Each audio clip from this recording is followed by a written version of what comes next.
24 ahli waris gugat Pemkab Subang atas tanah seluas 3,2 hektar yang saat ini digunakan sebagai wisata pemandian air panas di Ciater. Mereka juga tuntut ganti rugi 207 miliar rupiah atas pemanfaatan tanah tersebut. Majelis Hakim PN Subang beserta para kuasa hukum ahli waris dan Pemkab Subang serta BPN Subang mengecek lahan seluas 3,2 hektar di Kecamatan Ciater, Subang.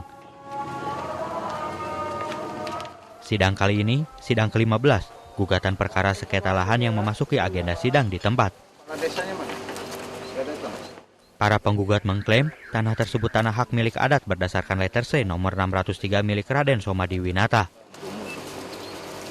Kuasa hukum ahli waris optimis akan memenangkan gugatan tersebut karena memiliki bukti kuat, termasuk peta dari Kodam Siliwangi serta data dari desa. Kalau dilihat lagi gugatan kita itu pada dasarnya sudah ada pengakuan. Ada pengakuan dari pihak Pemda yang menyatakan bahwa persil nomor sekian 6 persil itu betul-betul milik Soma. Itu kan masih abstrak. Nah, hari ini kita konkretkan. Dengan cara apa? Persil satu ini batas ini keseluruhannya. Dan sekali lagi legalitas kita justifikasi itu oleh orang ahli. Ahli ini tidak juga berdasarkan atas keahliannya, tapi berdasarkan metodologi, berdasarkan teknologi, dan berdasarkan data. Itu yang penting. Jadi kita cukup yakin bahwa kita sudah bisa membuktikan bahwa aset listrik Pak Toma itu luas. Kuasa hukum Pemkab Subang juga yakin akan memenangkan gugatan ini karena punya dasar SK Gubernur tahun 1956 serta sertifikat hak pakai tahun 1986.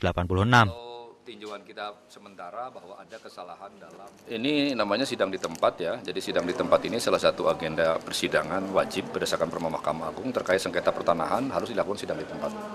Jadi ini dimohon para pihak dan memang untuk menyesuaikan ketepatan luas batas objek dari objek yang disengketakan versi penggugat. Apakah benar objeknya ada, luasnya tepat, batasnya tepat atau tidak, dan sesuai dengan dari gugatan tidak. Ahli waris juga menuntut ganti rugi 207 miliar rupiah atas pemanfaatan lahan tersebut selama 45 tahun terakhir. Kopi dari scan fotokopi ya? Dari Subang, Yudi Heriawan Juanda, iNews melaporkan.